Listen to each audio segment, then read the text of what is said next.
ঘুষ হারাম সেটা নতুন করে বলবো কেন? শুধু ঘুষ হালাল তো নয়, ভালো করে তুমিও জানো। শুধু ঘুষ হারাম সেটা নতুন করে বলবো কেন?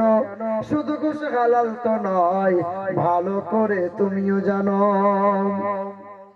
সুদের টাকায় আজকে তুমি করছো বাড়ি, করছো ঘর, কি জবাব দেবে সেদিন?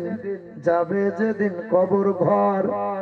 থাকতে সময় হও হুঁশিয়ার, থাকতে সময় হও হুঁশিয়ার, রবের হুকুম তুমিও মানো। শুধু ঘুষ হালাল তো নয়, ভালো করে তুমিও জানো। আজানকে আজান হলে তুমি নামাজ ফরজ সেটা, নামাজ ফরজ সেটা ভালো করে তুমিও জানো।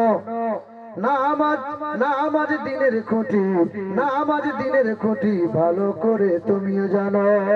আজান হলে কেন তুমি চায়ের ঘরে থাকো বসে, কি জবাব দেবে সেদিন? যাবে যেদিন কবর দেশে। না পড়িলে নামাজ কালাম, না পড়িলে নামাজ কালাম, শাস্তি কঠিন তুমিও জানো। শুধু ঘুষ হালাল তো নয়, ভালো করে তুমিও জানো। এ বাবা, হিন্দু ধর্মগ্রন্থে লেখা আছে যে তোমরা অপবিত্র অবস্থায় ঠাকুর ঘরে পা দিও না। কিন্তু না পাক পাক এটা আমরা কজনা বুঝি? মানে না। প্রতিটা ধর্মগ্রন্থে লেখা আছে নেশা করিও না, প্রতিটা ধর্মগ্রন্থে লেখা আছে অপবিত্র রইও না। মানে না, ধর্মগ্রন্থ পড়ে না। দেখবেন যারা ধার্মিক হয়, পণ্ডিত হয়, বামুন হয়, তারা কোনোদিন ধর্ম নিয়ে লাফালাফি করে না।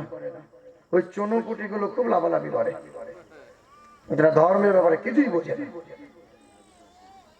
আমার সোনার টুকরো বন্ধুরা, আমার শুধু মানুষেরা, ও আমার বাবাজিরা, ভাইরা আমার, হিন্দু শাস্ত্র ধর্মগ্রন্থে লেখা আছে অষ্টগুণ প্রসঙ্গে পজন্তি কৌলঞ্চ তমস্রতঞ্চ বহুভাষিতা চ দানং যথা শক্তি কৃতজ্ঞতা চ।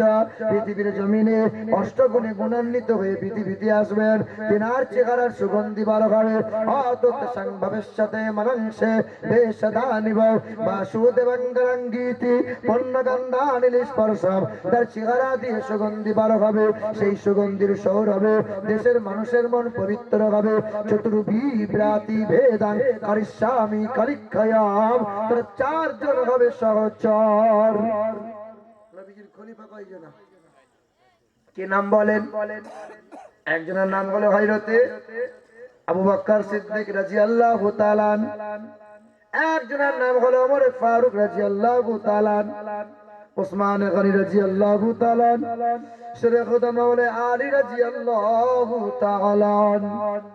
চতুর্বিভ্রাতি বেদাং কারিষ্যামি কালিক্ষয়াম, চারজন সহচর হবে। বেদে লেখা আছে একজন কুমারী মহিলার যেমন লজ্জা, তার চাইতেও লজ্জাশীল হলেন নবী মুহাম্মদ রাসূলুল্লাহ।